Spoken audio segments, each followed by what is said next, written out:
Boy, for Flag Day coming up Friday, you're hoping for weather like we have today, huh? Well, let's greet today Bob King from the Elks and Indiana County Commissioner Mike Baker. And I think Josh is going to put us on Facebook here eventually as we get it rolling here. Gentlemen, good morning. Good morning. Good morning. It's good to have you both with us here today as we talk about what is a very significant day for America. And I think it's one of those days that maybe flies a bit under the radar, but when the flag is flying high, then things are good in America. Bob, good morning to you from the Indiana Elks. Well, we're very pleased again to be here as you've hosted us each year for the past several years, and we particularly appreciate the Mr. Baker, Chairman of the County Commissioners, and the County Commissioners in general having us to host us to have this significant ceremony on the portico of the Indiana County Courthouse. Yeah. This started about, I think this is our third year for it. And we've scheduled it for noon so that perhaps we could make it available to people who would be on lunch hour from downtown or whatever. But that was at least part of the thinking. You mentioned it was is a very significant event in our country. Interestingly enough, the Elks organization was the first fraternal organization to observe Flag Day. Mm-hmm. And that was done in 1908 in Dallas, Texas, at a summer convention of Grand Lodge.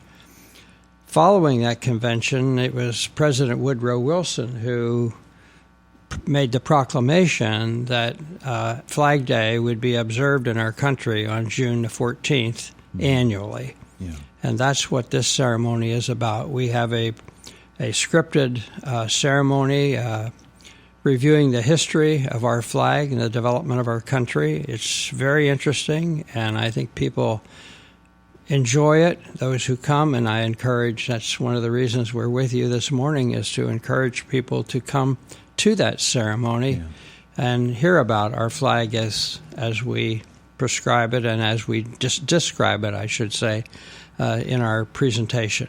Noontime on Friday. It's a good time because many offices are getting out and folks are stretching their legs a little bit for their lunch hours, and maybe if they could schedule a little bit of extra time. If not, at least take in part of the ceremony at the courthouse steps. One of those who will be participating is the gentleman to my right, and that's Indiana County Commissioners Chairman Mike Baker. Good morning. Good morning, Todd. Good morning, everyone. All right, so we're talking Flag Day. Of course, it is a very, very meaningful ceremony, and the fact that it's on the courthouse steps shows how much it means to Indiana County. It means so much to Indiana County. In fact, Flag Day is probably right at the very top of my favorite holidays. I really appreciate the flag, and I appreciate the fact that the Elks put on this ceremony every year. We're hoping for the biggest one so far this year, and my colleague commissioners, Rod Reddick and Shireen Hess, are very happy to join with me in sponsoring the venue for it again this year on the courthouse steps. So a lot going to be going on. There is one or two things that you need to know about with regard to logistics for the ceremony, and that is through the courtesy of Indiana Borough Council and PennDOT District 10 and Police Chief Justin Shaw, we were able to work out the closure of Philadelphia Street between 8th and 9th Street from noon till 1 o'clock that day. So if you're going to be parked on Philadelphia Street at noon in that block that day, you're going to still be there at 1 o'clock because you're not going to be able to get back out. But we're hopeful that we can maybe limit the parking there, but we would like to have as much room as we can possibly have for the ceremony, and maybe a little quieter too. Yeah. It wouldn't be a bad thing if the crowd was so large it spilled out into the street with the street being closed like that. But at any rate, it's going to be such a meaningful ceremony. Bob, the scripted portion, because I had a chance to participate in it a couple of years ago, it really, really is moving, isn't it? It is a moving script. Yes, I believe you did the history of the flag and presented that very well. Yeah, as the script is written, we start with the very first flag that was flown at Bunker Hill. And it's interesting to see the various portrayals that the flag took. It wasn't always stars and stripes. Yeah. In fact, one of them was a snake flag. The Very historic "Don't interesting. Tread on Me" flag. Yeah, "Don't Tread on Me" flag. Another one is they used part of the pattern of the British flag. And then the one that we come to, known as the Spirit of 76, oftentimes called the Betsy Ross flag, is also shown, and we're very much hoping that we can have a portrayal of that, an enactment of the presentation of that flag. We're working on it. It's not firmed up yet, but we certainly do hope that that's going to come together. Then we go through the other flags, as you well know, and as you did 2 years ago, each one being briefly described. And as each flag is described, the Civil Air Patrol cadets unfold those flags so that everyone can see them. We may have a breeze that day to keep them flying. That would be nice. But at any rate, it is a very detailed prescription up through the present flag of 50 stars, 13 stripes. And the POW-MIA flag is also flown. You have a very extensive roster of folks who will be participating in the program on Friday. Yes. Several of the chair officers of the lodge, the 3 nights, the leading night, loyal night, and lecturing night, as well as the exalted ruler, take the major part of the ceremony. Our chaplain and other guests, Mr. Baker will be on the dais, as will Mrs. Hess, the commissioner, and she will be doing the response to the flag, which is part of the scripted ceremony. We will also, we're very excited about having our new Senator, Joe Pittman, on the dais, as well as Representative Jim Struzzi. So we do have a nice group of leaders who are going to be a part of this ceremony. And Mayor Hood will be with us. Mayor I'm George sorry, Hood. Mayor Hood will also be there. He was very happy to once again accept my invitation to give us a proclamation. The proclamation being one, I think, that makes you really proud to think you're an American citizen. Absolutely. And we display that throughout the year in our lodge.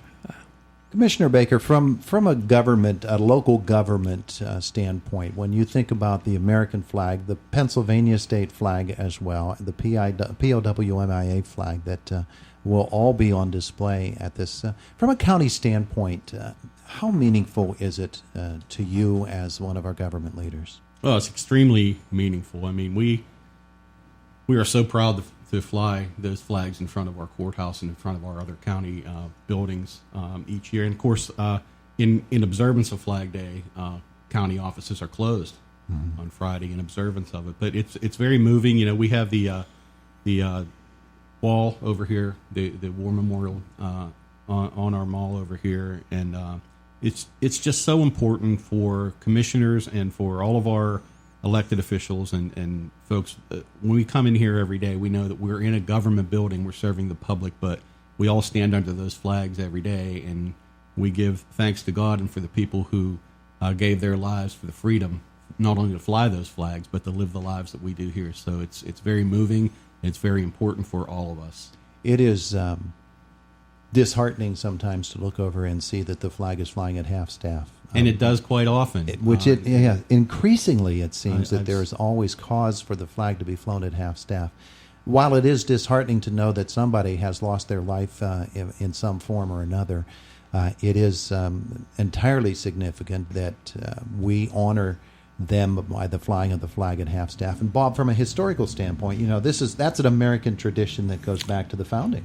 It is. There's no question about that. And over the years, I believe the policy regarding flying the flag at half-mast has changed.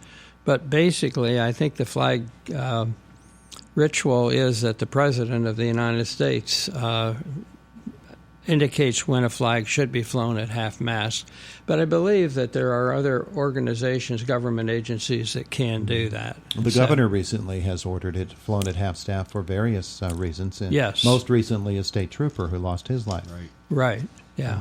Interestingly enough on that, I will sometimes come to the courthouse or to the EMA building or wherever and see that the flag is at half staff, and I always have to go and ask someone, why are the flags down today? We do the same thing. And because I just don't know, but it's so significant and so important that we know what it is that we're honoring. But I think sometimes it kind of gets lost on me, and I have to go either ask Bill Sink or someone at EMA or whatever about why it is that way. There are many cases where you look over, you see the flag at half staff, and your first question is, what has happened? Exactly.